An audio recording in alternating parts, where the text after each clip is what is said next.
What happens when the prosecution secures the conviction of an unaliving charge based on testimony of a witness who is deceased?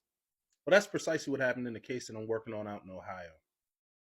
There was a gangland style home invasion that took place wherein an individual was, unfortunately unalived.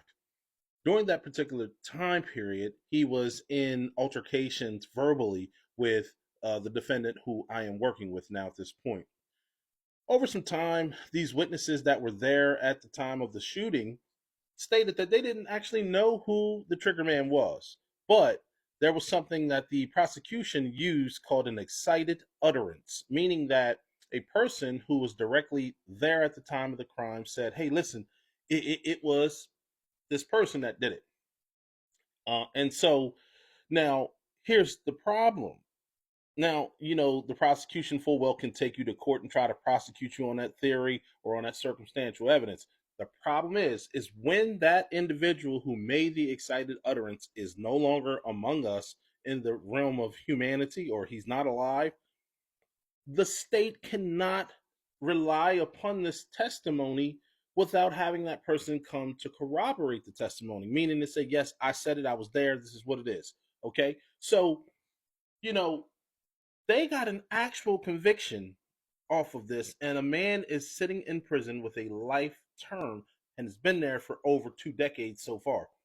I really feel like we're going to get some success on this case. However, this is just yet another miscarriage of justice where we are allowing for the people that we're paying for. These are public servants, public officials, people that we're paying for with tax money are showing up and incarcerating our loved ones without any due diligence.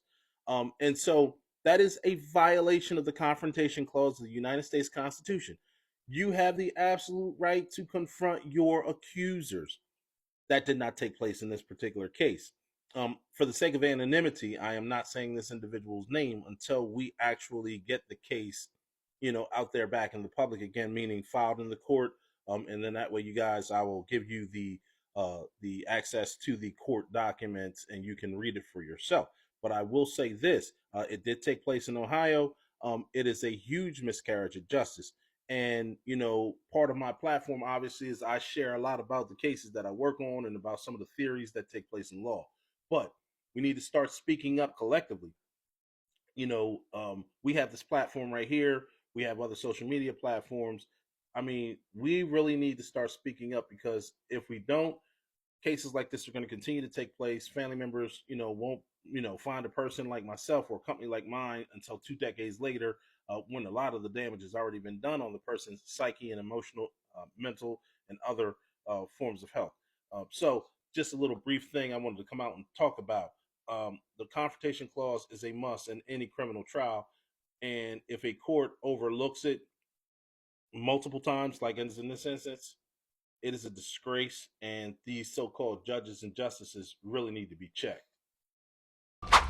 For real legal support and real results, comment legal support in the comment section for a free consultation today.